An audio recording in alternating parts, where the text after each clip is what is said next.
अनुराग शब्द में पहली चीज होती है वशीभूतता। उज्ज्वल नीलमणिकार कह रहे हैं, आप कह रहे हैं हमारा आपसे अनुराग हो गया। अनुराग भी प्रेम के बाद पंचम दशा है, पंचम दशा है। उस अनुराग में सबसे पहले प्रेम है, पर हो सकता है वशीभूत न हो। वशीभूत शब्द का अर्थ होता है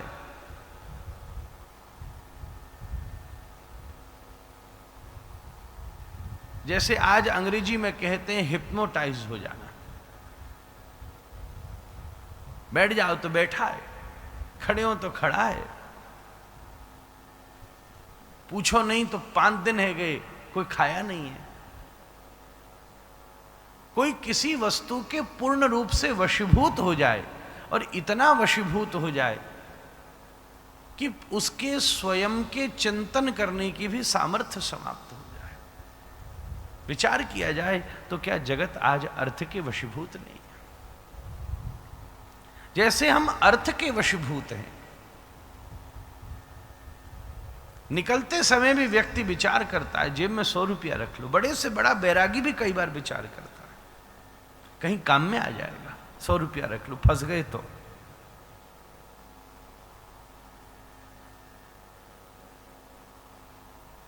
जैसे कोई अर्थ के वशीभूत रहता है, वो दिन कब आएगा जब राधा रमण के जीव वशीभूत हो जाएगा।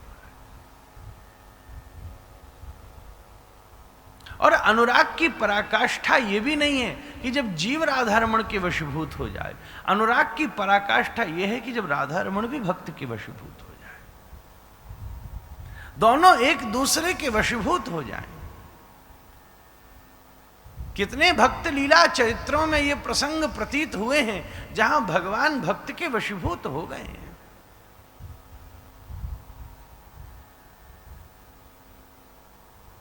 भोग लगाने को प्रार्थना की है तो ठाकुर जी ने जितना भोग लगाया उतना पाया है, नहीं भोग लगाया तो नहीं पाया है। जो पहनाया है उसको पहना है। परमाराध्य गुरुदेव हमने बाल्यकाल से उनके मुख से सुना है, सूरदास जी जब चलते हैं तो डंडा सीधा करके चलते हैं।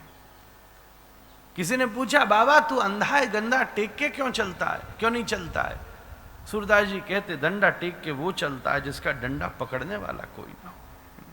हम जब चलने की सोचें, ठाकुर जी सामने ठाड़े हो जाए, बाबा ला बता कहां चलना है, हम ले चले तो।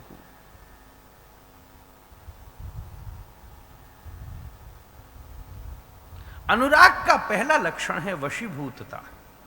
अगर हम श्याम सुंदर के वशीभूत हैं तो हमें यह भाव मानना चाहिए कि अब हमारा श्री ठाकुर जी से अनुराग हुआ है।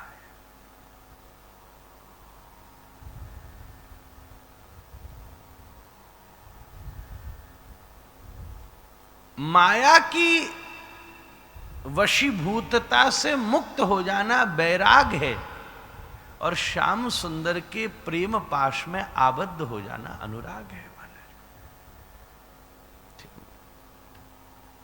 ये दोनों बड़ी अलग चीजें हैं।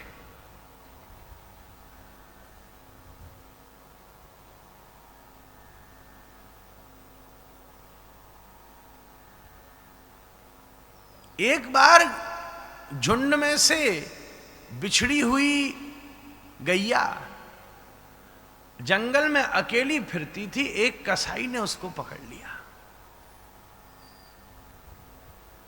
और पकड़ करके बांध करके खूब प्रेम से उसको खवाता, चकाचक खवाता, खूब प्रेम से उसको पवाता।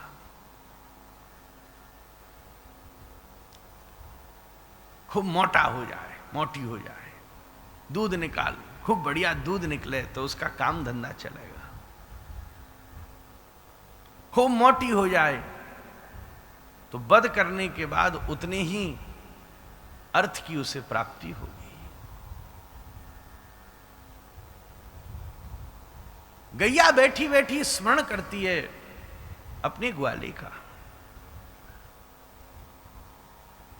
चाहे वो ग्वाले से ज्यादा कसाई उस गैया को खवा रहा है, क्योंकि ग्वाले को गैया के स्वास्थ्य की चिंता है और कसाई को उस गैया से अर्थ की आकांक्षा है।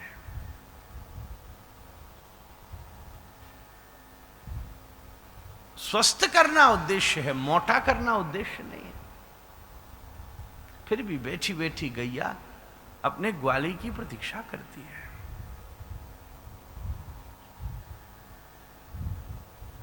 एक दिन कोई ऐसी युक्ति बन गई, बड़ी तेज सी बारिश हुई, मट्टी गीली हुई और गीली मट्टी की वजह से जो खड़ा हुआ गड़ा हुआ खूंटा था वो थोड़ा मट्टी से ढीला पड़ गया और जैसे ही गैया ने खींचा खूंटा निकल गया और निकला सो गैया सो भागी और भागी सो भागी और दौड़ी सो दौड़ी, भगती रही दौड़ती रही और एक दिन बड़े सौभाग्य से खोजते खोजते अपने ग्वाले की गौशाला पहचान गई। बड़ा सहला करके ग्वाले ने स्वागत किया। अब ध्यान से देखो तो ग्वाले ने भी फिर से उसको बांधाई, बाकी जगह पे बांध दिया। ब्रह्मा जी कह रहे तावद रागादयस्तेन तावद कारागृहम गृहम यावन मोहंग्रि निगडो यावत कृष्ण नते जना।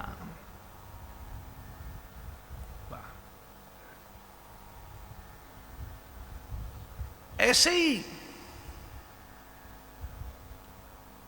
ये इंद्रियाबद्ध जीव उस गैया की तरह है जिसका वास्तविक स्वरूप तो श्री कृष्ण दासत्व में ही है।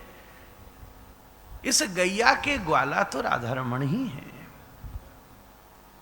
जीवेर स्वरूपे होए नित्य कृष्णदास। पर एक दिन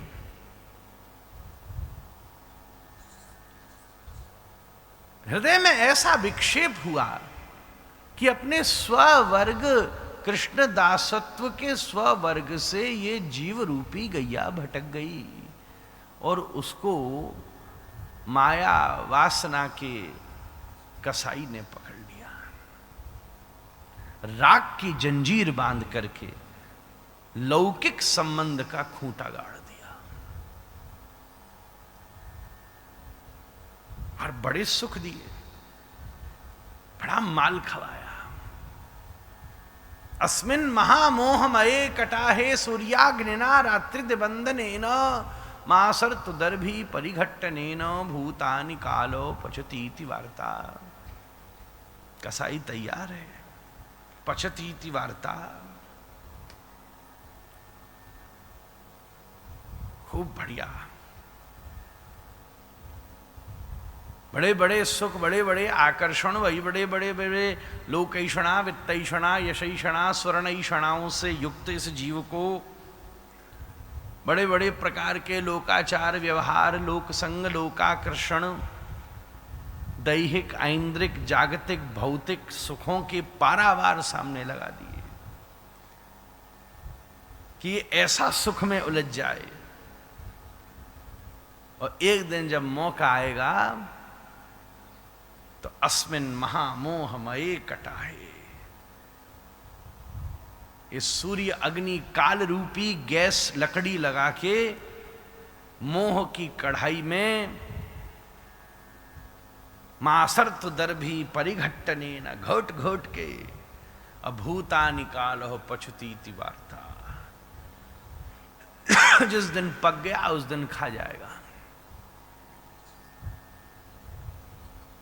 बाल सफेद हो जाएं तो बंगला में तो वैसे ही बोलते हैं आपने केश पौकी गिलो, पौकी गिलो, पक गए, पक गया। अब ये खाने को तैयार हो गया, सामग्री पक जाए तैयार हो गया।